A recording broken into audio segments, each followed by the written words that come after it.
everyone, welcome to my garden. So today I'm going to plant Echinacea and Lantana. So I just want to plant Echinacea in this area. Reason because this area gets quite dry, it drains very fast, and it gets hot afternoon sun. So it is literally very difficult for me to keep this area moist constantly and consistently. So Echinaceas usually do really well. They don't like sitting in wet feet. They don't like sitting in water.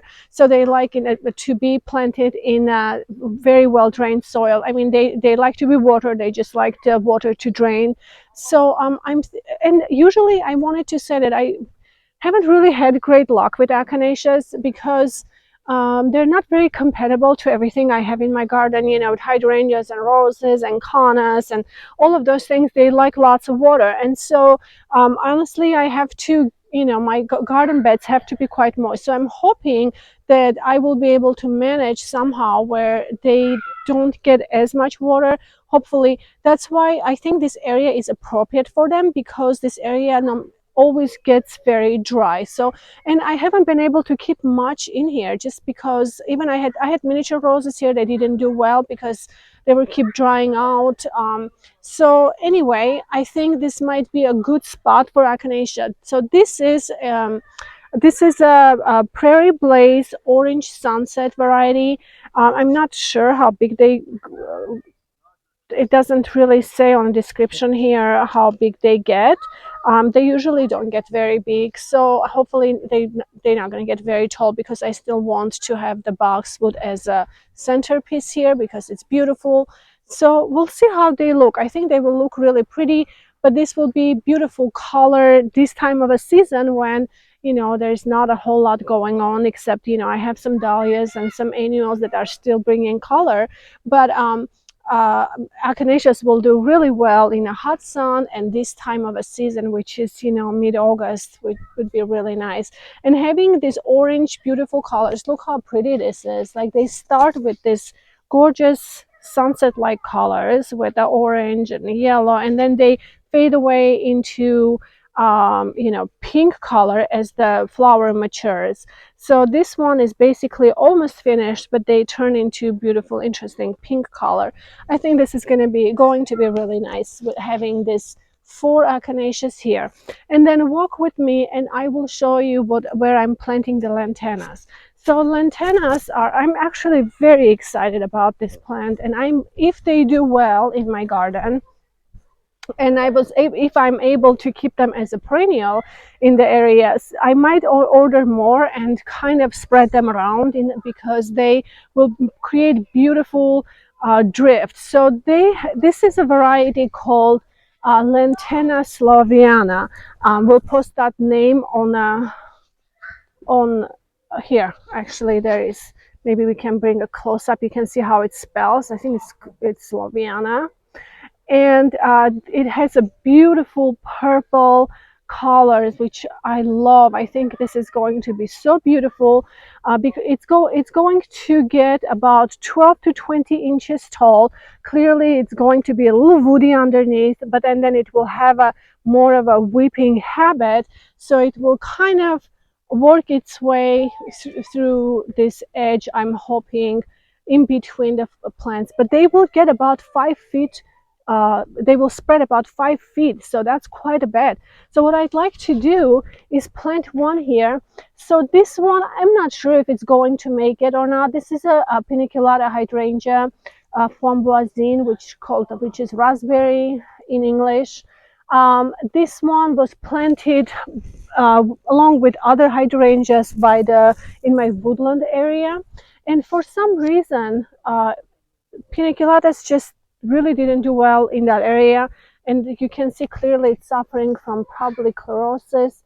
It's hanging in there, and that's the reason why I moved it from where it was into this area, hoping that it will correct itself.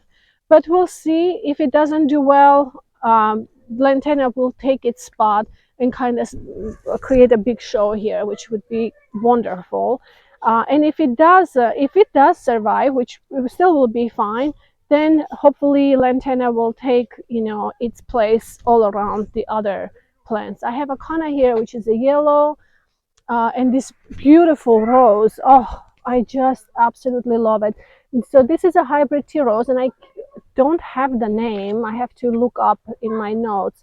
But this one I planted this spring, and it's just looking so pretty. I love the colors. So anyway, I have three lantanas. There's one, two, and then I have another one right here.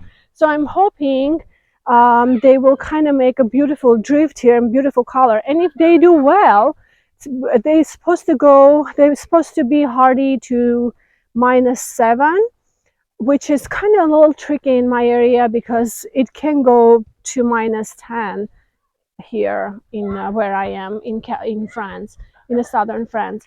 So we'll see if they do well and they survive. And I feel like it's a reliable perennial. I probably will actually invest in buying more of them and perhaps going, through the edges and bringing beautiful colors here because they kind of creep around between other stuff and have that beautiful whipping habit. So I think this will be lots of fun. I'm sorry if there is a noise because the neighbors' children are having fun in their swimming pool with their parents. So anyway, they're having so much fun, which is fine. So next thing I wanted to do really quick, just update you before I start planting. I wanted to update you on my project that I was working on. And in my last video, I told you that I was kind of tempted to do something with the concrete and that walkway around the whipping cherry area where I planted the boxwoods. And I was really nervous, but I did get myself to go ahead with it. I didn't want it to film it necessarily because honestly, I really didn't know what I was doing, and I didn't want it to give you the wrong ideas or give you the wrong information or anything like that. But I just kind of looked up online and what I need to do, and I went ahead and just had fun with it. So it kind of, anyway, let's go really quick and I can show you where I am with that project, and then we can come back here and I'll plant the flowers. So let's go this way.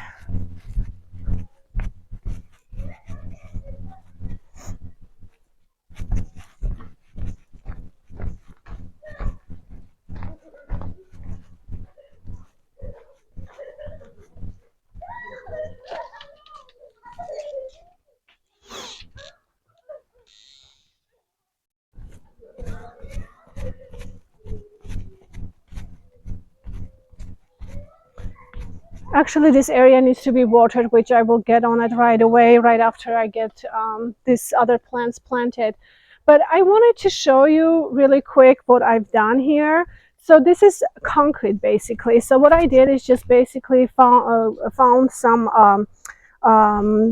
different colors rocks, and you can see this is a light pink with black or gray, and I thought it would kind of bring a different interest here versus just going white and black, which that's what I thought at first. But then I kind of liked the color, so I decided, well, let's just have fun with that. But this is basically concrete. I mean, you can stand on it. So this is not finished. All I have done here is basically lay down the landscape fabric, the wood barrier, and then on top I basically I placed the concrete, and then I went with my pattern. And the pattern hasn't come out. Obviously, it was very primitive, and it doesn't. I could have done probably better job with it. Let's just say it bugs me a little bit, but I had to do the patterns as I went with the concrete. I couldn't really do the whole concrete and then go inside and kind of see how the patterns are. So I had to do the patterns as I went. So in the end, I was like, oh, I just don't want to touch it again. But you know what?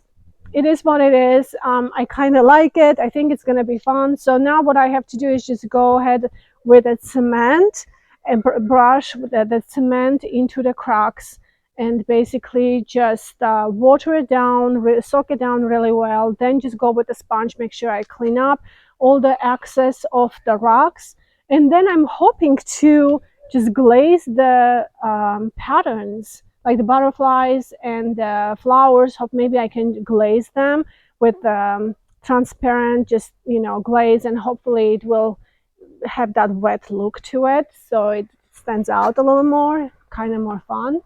I'm not sure, but anyway, this is what I started, and actually, I'm really excited. It's fun. It's my first ever project, this kind of a project with the concrete, or so I've never done anything like this. But I thought I really wanted to practice for like longest time, and this was the opportunity, and it will be fine because I can walk on it. I don't have to have weeds coming through. It's great, and then I can just mulch at this area, and anyway, I think it's going to be fun. So I wanted to show you the roses that we planted last time, summer songs, are starting to bloom. They're very small because clearly the bush is small and they're just adjusting. But look at this color. Isn't that fun? It's a beautiful color, I think. It's very unusual, that's for sure. I'm hoping to bring some nice warmth to this area. Anyway, things are looking good. I'll update you when I get next step done with this project. It's been lots of dedication on this. I have so many other things to do, clean up the garden, weeding and stuff, but I really have been spending a lot of time here. So anyway, guys, hope you like this. I hope that you like how it turned out. I like it. I mean, it's kind of an interesting project. It was fun to do. I could have been a little better with it, but again, it's my first time.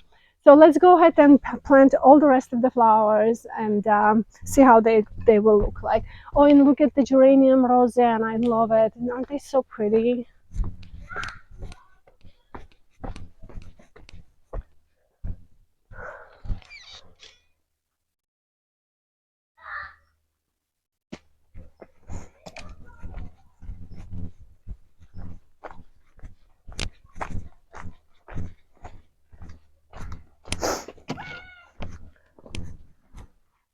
Okay, so here we will plant our echinaceas, and all I'm going to do is just dig the soil and apply some mycorrhizal fungi in the soil to help develop the roots. And then I think I will throw some bonefish and blood fertilizer in there, just to give up a little boost and help it out for them to start blooming. I see some of them have, little tiny blooms that coming up. They potentially can still bloom this time of the season, so hopefully it will give a little bit of a boost. All right.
Okay, so I went ahead and planted all three of them. So here, even though this soil has been amended, I mean, clearly it's still quite clay, but it's also very moist. So right plant for the right spot. I think that this is a really ideal spot for the lantana. This is why I chose this area, because lantana does not like, getting dry. They really like to stay consistently moist, and this area always stays moist rather than other places. And so I think I chose this spot for them just because um, this will, I think, be ideally good environment for the lantanas. So they get very easily stays, more damp than other areas, and so they will really like it. Hopefully I can maybe have another one right here. We'll see in one point, but for now I'm really excited. They have such a beautiful color. I have seen them in the online when I was doing research to see how they're just spread everywhere. I think they will be really pretty with that bright, will bring beautiful purple here. So anyway, you guys, I hope you enjoyed this video. So there is lantana. Let's just go see really quick the echinaceas, how they look, and then I think this will be it for today. And I think echinaceas also look really nice here, so that this will bring nice bright color in this corner as well. So I'm really happy with that. We'll see how they do. I think they'll do pretty good here. So this area was super dry, that was super wet, works out for both. I'll start the sprinkler here to soak a little bit because it really needs it. Hope you guys enjoyed this video. So please don't forget to subscribe to my videos if you like them. Have a wonderful week. Keep sending me messages because I love hearing from all of you. Let me know what you guys think about the pathway, the garden pathway that I created. I think it was so much fun. I fairly enjoyed it. So hopefully this will be a stepping stone for me to maybe create even more fun things. George is looking looking at me. He's always come up with ideas. So anyway, have a wonderful week, wonderful day. We'll see you in my next video. Bye bye.